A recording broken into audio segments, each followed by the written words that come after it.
Hello, welcome back to my channel. I'm Lisa and I am a 3-time surrogate expecting my 3rd surrogate baby, and I'm 27 weeks pregnant. This is my week 26 pregnancy vlog. You have to excuse my red arms. I've done something that I have not done in a long time, and that was get sunburnt. Yes, I'm an idiot. So basically going to go over the previous week, and for the first time in a while it's been a little bit more interesting and not necessarily in a good way. Also, excuse the unbrushed hair in a mum bun. It's Sunday. I'm tired. I'm sore. And So yesterday, actually, it was yesterday, she gave me a bit of a fright. I didn't get to sleep until about 2 something in the morning. And even then I didn't really sleep very well, which is, you know, the whole thing is down to that. Because yesterday we had another really busy day. I've had actually quite a busy week with the half term and everything.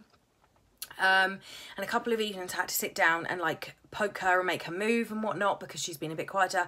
But I think it's actually just that I've been really active in the day that I don't necessarily notice the movements because, again, it's not mine, so I'm not as focused on the pregnancy. It sounds awful, but I don't mean it in a rude way. It's just when it's not yours, you're not thinking about the baby, you're not imagining what they look like, you're not picking names, you're not shopping for them, you're just getting on with your own life and your own kids, and you sort of don't necessarily think about it as much. So in the evenings, I was giving her a prod and she was having a good old wiggle, kicking me in the ribs. You know, the usual things at 26 weeks pregnant.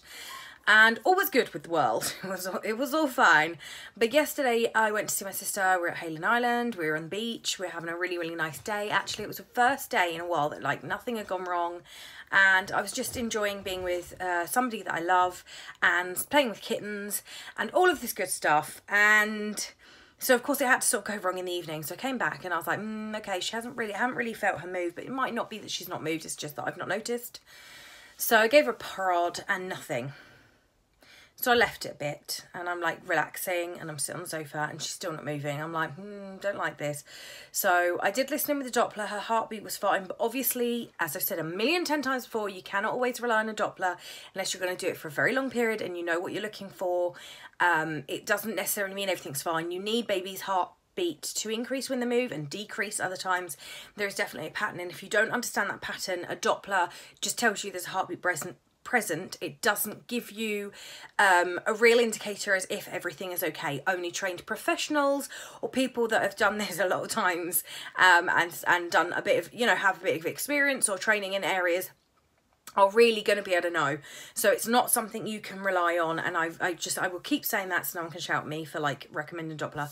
So even I know listening in for a good few minutes is great and everything, but I want her to like move, and she's like gone just really quiet, like not moving at all. And I'm like, ooh, okay. So I'm like drinking icy cold water, I'm pinching myself because like a pain response is going to somehow work.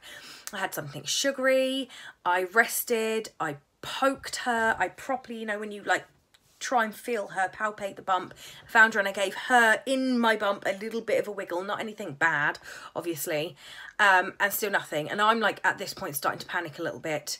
And I didn't want to have to ring up on a Saturday night into triage and go in, because where we walked to the beach from my sister's house, I was in a lot of pain. I didn't want to drag other kids. It sounds really bad. It's not that I'm a horrible bad person. I don't care that I'm a surrogate.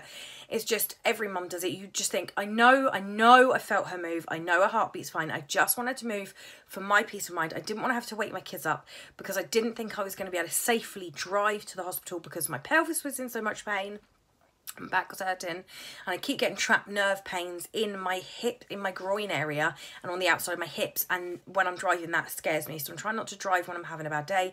And where I'd been so active and then sitting on the beach on like the hard stones and stuff, I was getting a lot of nerve pain.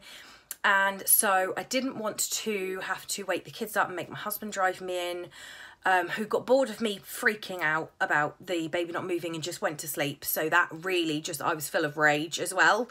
So last night I was like, I was a great example of humanity, I've got to say.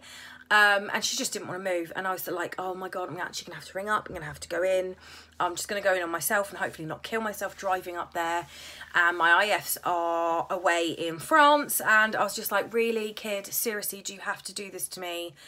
it's just the timing. But around like 1 o'clock in the morning, she started to move, but she's very much moving right down low. So I think what it is, and I was saying to myself, I should probably just change position. I've had this before. This is my 6th pregnancy overall. I know this, so don't panic. There's no point panicking. I went back to listening in with the Doppler for about 10 solid minutes, and I was moving around. I could hear her moving in there as I could feel those tiny little wiggles. And when she moved, her heartbeat went up, and when she stopped moving, her heartbeat went down. And one thing I do know that annoys her is the sound of her own heartbeat irritates her for some reason. So if you've got it on loud, I even tried shining a torch directly into my bump to try and make her move away from the light, and she didn't want to do that either. I think she was just determined not to move. She knew she was worrying me. So she did eventually get annoyed, and she had a proper little shuffle down there and like elbowed me and stuff a couple of times. And I was like, oh, thank God for that. And as I said, the heartbeat had gone up into the 50s, 150s when she was moving. And then when she stopped moving, it sort of dropped down to the 130s and so like at the late 120s. So I was like, okay, that's a perfectly normal pattern. And woken up this morning, she's moved more already today than she did yesterday. But again, it's still very, very low down in the bump. So I think it sort of like confirms that she was just changing position, and now she's going to batter my cervix, which is great. I'm really looking forward to that for the next few days. The other reason I didn't want to run into the hospital, into triage, because you end up going to labour and delivery at that time of night, is because I also have a scan and a consultant's appointment on Tuesday. So that's like 2 days away. I didn't want to have to like run in and make a big fuss, and I've just broken a nail. You know, all the important things in this world right now. Anyway, so she's fine, and that's what's important. But it did stress me out a bit last night, and I did end up sort of messaging my wives, even though they are on holiday, and I felt really mean, but I thought, you know, it's worse if you don't tell them. But other than that, it's just been a bad week for pelvic pain, but I think that's just because like I blitzed the girls' room, and I've cleared out the cupboard under stairs for Alice Edith's special sort of like sensory play space, and doing things in the bathroom, and just like catching up with little bits where I was off of work, which meant I had some free hours. And then the kids went to the caravan with grandma for a couple of days, so I was able to get on with the jobs that I needed to do that I hadn't necessarily done that well for a while. And of course that left me like a crippled, broken person for a few hours afterwards or whatever. But everything seems to have calmed down. She has moved a lot more, but I will be keeping a closer eye on her today and like tomorrow. And obviously I'm going to ring up if I have any concerns. I mean, if you have any concerns, you should always call.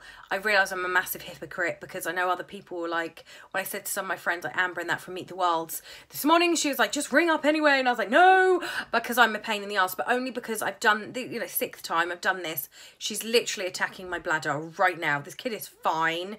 I think she just was like, hey, you've had a good day for the first time in about 6 months, so I'm going to poop on your bonfire. Cheers, kid. Appreciate it. It's great. Why am I doing surrogacy again? You don't even get paid. That was a stupid, stupid idea. But yeah, that's it. That is week 26. So she has been a bit quiet. That is the only thing aside from the usual bit of acid reflux and a bit of pelvic and back pain. And obviously still got swelling in my feet, and my cankles are as sexual as ever, but other than that we're all good. I haven't really got any complaints. So I will love you and leave you, and I will see you next Sunday for next Surrogacy Sunday, and I hope you're well. Do leave me any updates or questions or anything down below, and subscribe if you haven't already, and this hasn't made you want to run screaming for the internet hills and other people that, like, I don't know, brush their hair before they go on YouTube and stuff. Who wants that? I'm here to make everyone feel good about themselves, because I'm not a good example of humanity, really, let's be honest. All right, I'll speak to you soon. Bye.